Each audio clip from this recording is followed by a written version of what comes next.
Live from New Delhi, you're watching DD India Live, India's voice to the world. I'm Vipakshi Khurana. Coming up in the next 30 minutes. Trump pledges for a possible deal between Russia and Ukraine in his upcoming talks with Putin on Friday. Hints out that Kyiv and Moscow will have to swap some land for peace, while EU races to influence US position. Trump signs order extending China tariff truce by 90 days, presses Beijing to increase soybean imports to ease deficit.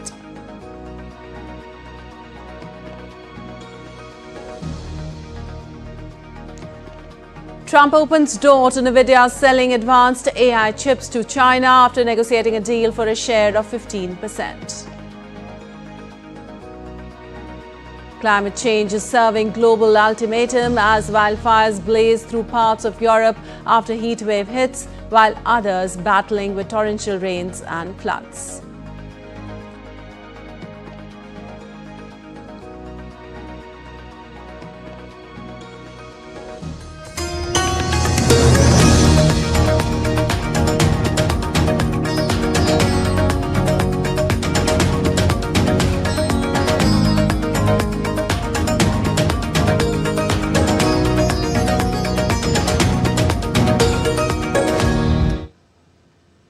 Well, on to the details now. US President Donald Trump on Monday described his upcoming summit with Vladimir Putin as a feel-out meeting to gauge his ideas for ending Ukraine conflict. Trump has invited his Russian counterpart to Alaska on Friday, the first face-to-face meeting between the two countries' presidents since the conflict began in February 2022. While Zelensky will not be in attendance, Trump noted that he would immediately relay the details of the conversation to the Ukrainian leader. Zelensky also ruled out ceding territory seized by force, but Trump said he was a little bothered by Zelensky's stance and insisted land swaps would need to take place. While sounding optimistic that a ceasefire could be reached, Trump noted that he had been let down by Putin in the past. He also repeated his claim that the war would have never begun had he been in office during the last term. I expect to have a meeting with Putin that I think it'll be good, but it might be bad. And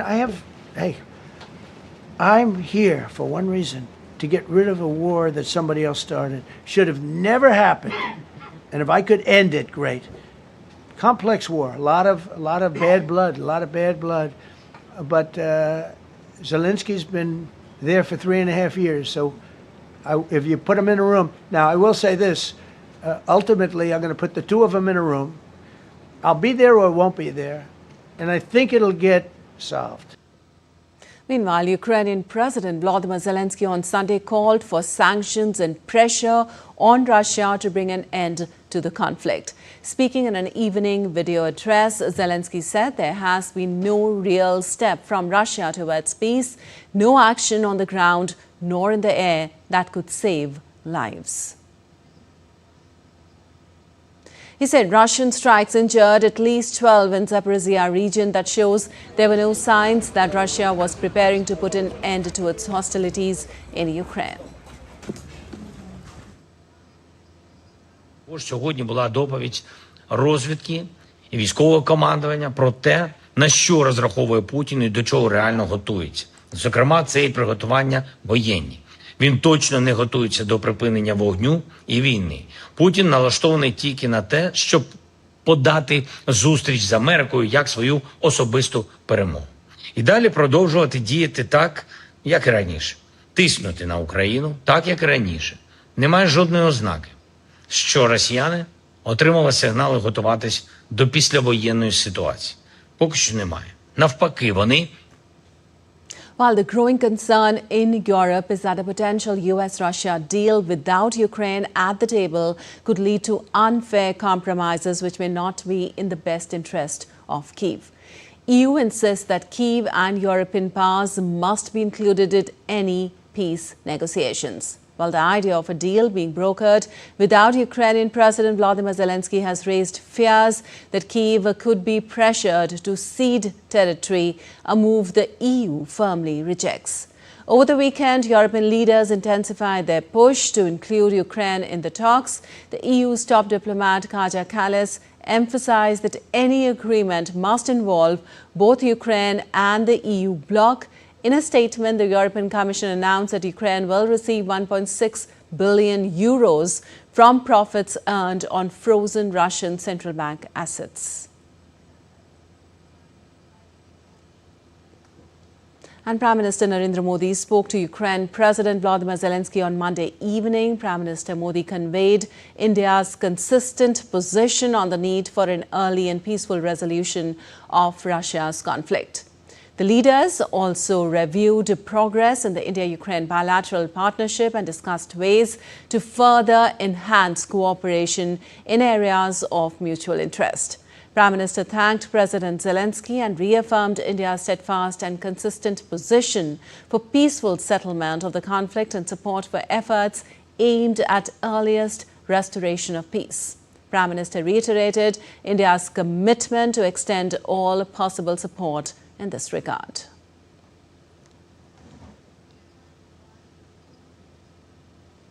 And Ukrainian President Volodymyr Zelensky also shared on social media platform X that he spoke with Prime Minister Narendra Modi. As per the statement issued, Zelensky said that it is important that India is supporting our peace efforts and shares the position that everything concerning Ukraine must be decided with Ukraine's participation. Other formats will not deliver results. Zelensky also proposes meeting with Prime Minister Modi on sidelines of the UNGA in September. And the United States on Monday extended a tariff truce with China by another 90 days. U.S. President Donald Trump signed an executive order late on Monday delaying the start of higher tariffs on Chinese goods until mid-November. The executive orders were signed hours before a 90-day halt of steeper levies between Washington and Beijing was due to expire. Also, U.S. President, in a post on social media, confirmed that he's ordered a 90-day tariff truce to delay reimposition of higher levies on Chinese goods. He further wrote that all other elements of the agreement will remain the same. Also, the new order prevents U.S. tariffs on Chinese goods from shooting up to 145%, while Chinese tariffs on U.S. goods were set to hit 125%, rates that would have resulted in a virtual trade embargo between the two countries. Also, while the United States and China slapped escalating tariffs on each other's products this year, bringing them to prohibitive triple-digit levels and snarling trade, both countries in May agreed to temporarily lower them. Also, as part of their May truce, fresh U.S. tariffs targeting China were reduced to 30% and the corresponding level from China was cut to 10%.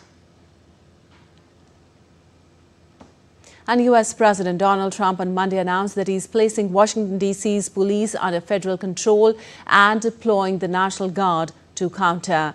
Speaking at the White House alongside top officials, Trump said the National Guard would help restore law, order and public safety in a city. Trump's announcement is this latest effort to target Democratic-run cities by exercising executive power over traditionally local matters, and he has shown particular interest in asserting more control over Washington. Also, Trump has dismissed criticism that he's manufacturing a crisis to justify expanding presidential authority in a heavily Democratic city. Hundreds of officers and agents from over a dozen federal agencies, including the FBI, ICE, DEA and ATF, have fanned out across the city in recent days. Trump said he would also send in the U.S. military if needed, and Defense Secretary Pete Hegseth said he was prepared to call in additional National Guard troops from outside Washington. Trump said Attorney General Pam Bondi will oversee the police force takeover.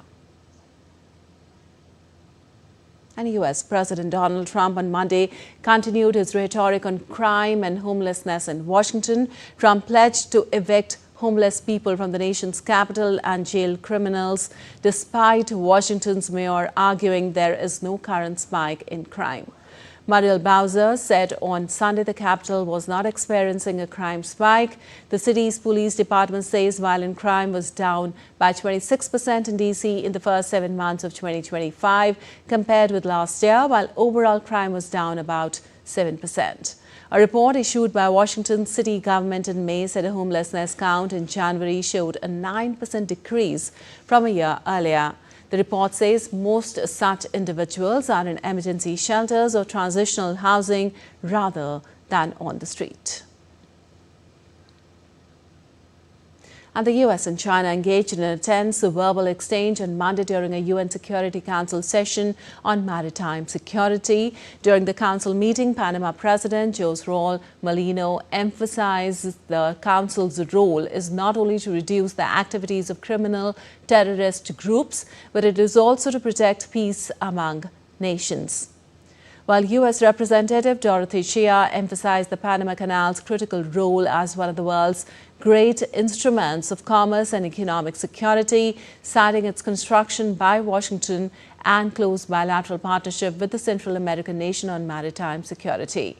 She also voiced deep concern about China's outsized influence over the Panama Canal area, especially over critical infrastructure and port operations. Meanwhile, China's ambassador Fu Kong countered sharply, accusing the U.S. of repeatedly making unwarranted accusations and smearing Beijing. The Chinese envoy then accused the U.S. of being the biggest disruptor of peace and stability in the South China Sea, citing its deployment of offensive weaponry and military exercises. And at least one person died and 10 were wounded after a blast at a U.S. steel plant in the state of Pennsylvania on Monday. On a social media platform X, the state's governor, Josh Shapiro, said injured employees have been transported to local hospitals to receive care and search and rescue efforts remain active at the plant. The Allegheny County Police reported that one person was still believed to be missing on Monday night and there had been one fatality. U.S. Steel and emergency teams were immediately dispatched to the scene after the incident. And a small plane crashed into another stationary aircraft at Kalispell City Airport in Montana, triggering a huge fireball and sending smoke billowing into the sky, with 2 passengers suffering minor injuries. Shocking video shows a giant fireball exploding into a massive pillowy cloud of black smoke into the Montana sky. Citing local officials, local media reported that the crash occurred when a plane that was landing hit another on the runway.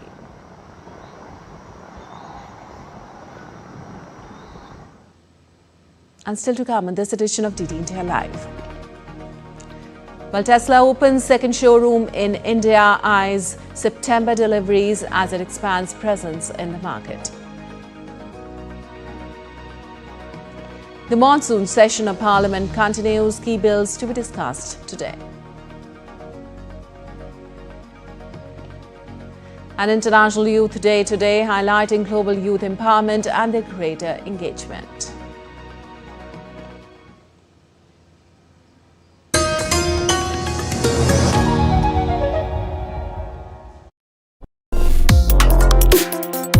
Complex issues, hidden agendas, twists and turns, strategic games. We think all dots are linked, we just need to connect them. Join me every week as I connect the dots to unravel hidden designs in statecraft, mysteries, and decode issues that matter to you. Watch Connecting the Dots with me at these times on DD India.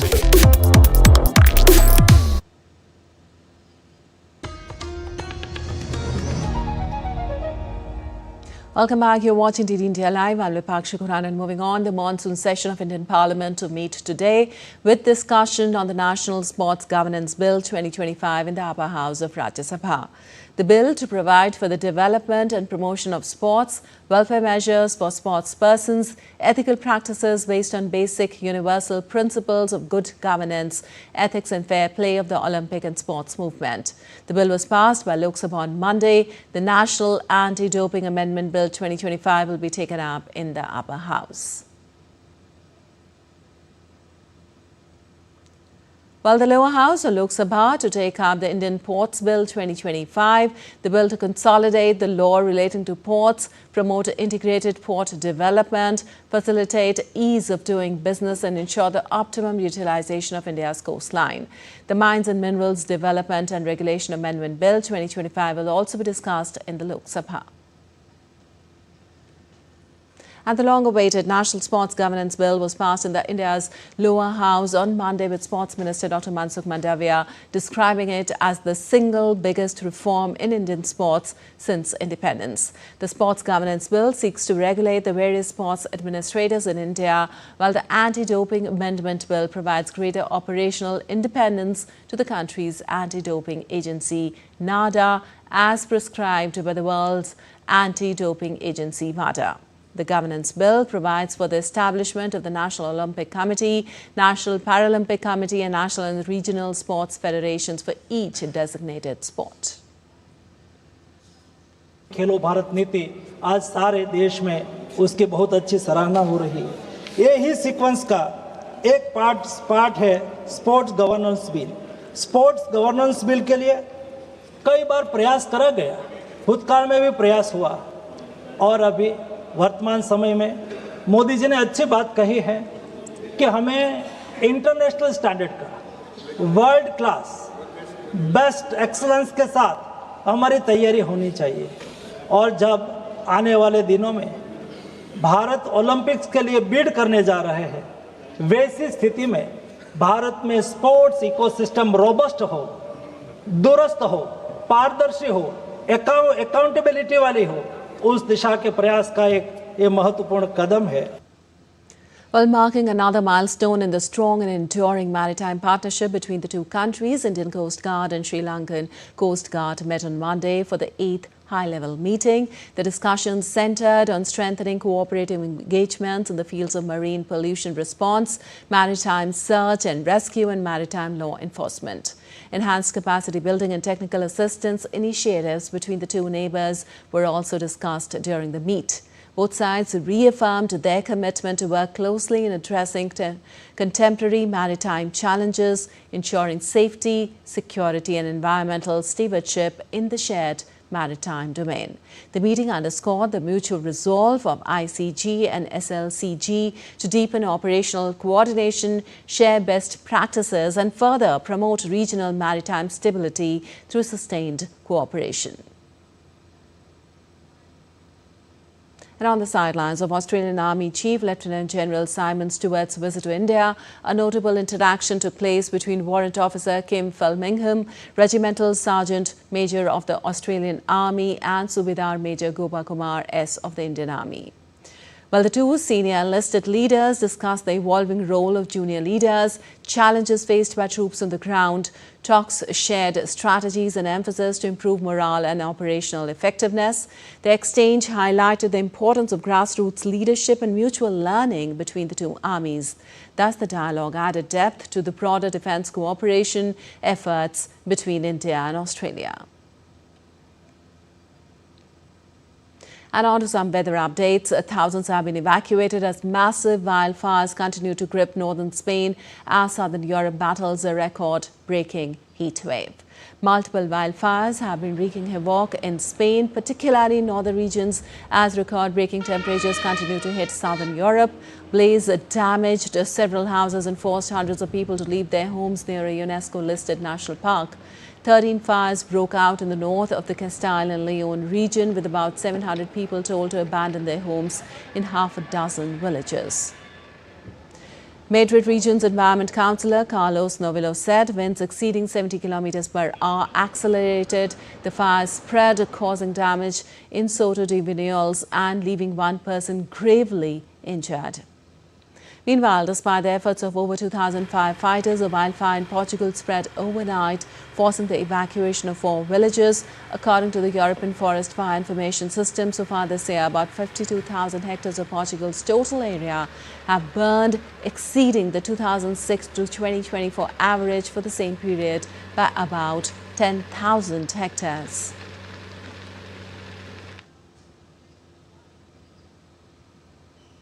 And tens of houses and cars were burnt in a wildfire that ripped through the forest near the center of Turkey's northwestern Karakkale province on Monday. In a post on X, city governor said airplanes, helicopters, vehicles and around 700 personnel are fighting the blazes. Hundreds of people were evacuated, including from a university campus as well as military and residential areas, while some 50 people were affected by smoke and were treated at nearby medical facilities with no life-threatening conditions, the governor said.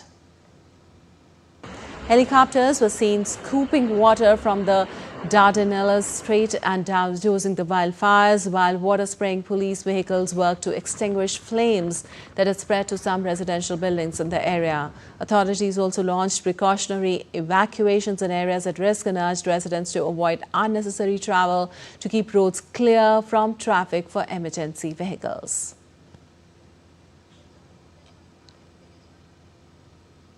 Meanwhile, other countries like Japan and Mexico are currently experiencing severe flooding due to heavy rainfall. Torrential rain hit southern Japan on Monday, triggering landslide and full suspension of bullet train services in Kyushu. Japanese authorities urged residents to evacuate their homes after heavy rains, leaving several people missing. According to Japan Meteorological Agency, a heavy rain alert for several towns in Kumamoto Prefecture of the highest level on its 5-tier scale. Also in Mexico, heavy rainfall and a subsequent storm have led to widespread flooding and debris in central Mexico. Authorities said Mexico City's Benito Juarez International Airport suspended operations for several hours on Sunday after heavy rains flooded the capital and caused poor visibility.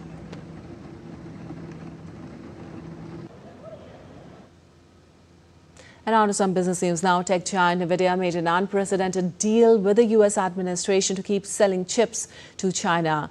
U.S. President Donald Trump on Monday confirmed reports that semiconductor giant Nvidia would pay the United States 15% of its revenues from sales of certain artificial intelligence chips to China. As per the deal, Nvidia will share up to $3 billion in revenue with the U.S. government this fiscal year to sell its H20 chips in China. Silicon Valley-based AMD will also pay 15% of revenue on Chinese sales of its MI308 chips, which it was previously barred from exporting to the country. Nvidia developed the H20 chips and AMD developed the MI308 chip, especially for the Chinese market. In April, the Trump administration unexpectedly banned Nvidia from exporting H20 chips to China, causing Nvidia to lose billions and its stocks to fall sharply. The exports ban was lifted in July, but U.S. lawmakers still worry about China's AI development.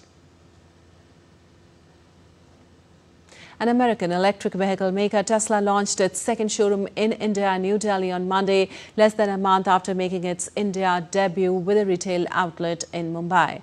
The Elon Musk-led EV giant announced plans to expand its supercharging network across key Indian cities ahead of September deliveries. The Delhi center of Tesla is located in the Aerocity city area of the national capital. It will offer visitors an opportunity to explore Tesla's latest electric vehicles introduced in India. Tesla Regional Director Southeast Asia Isabel Fan said at the opening event that it plans to have supercharging stations in Gurugram and Noida. And on to some sports news. India's Namrata Batra created history by reaching the women's Sanda 52 kg final at the 2025 World Cups in Chengdu, China on Monday. Namrata beat Philippines' Krizan Faith Collado 2-0 to assure India of its first ever World Games medal in the sports of wushu. With this win, Namrata is guaranteed of at least a silver medal. A gold medal match will take place on Tuesday. Also, International Youth Day celebrates the power, potential and promise of young people across the globe. Initiated by the United Nations in 1999, the day serves as a platform to raise awareness about issues impacting youth and to promote their active engagement in shaping the future. Here's a report.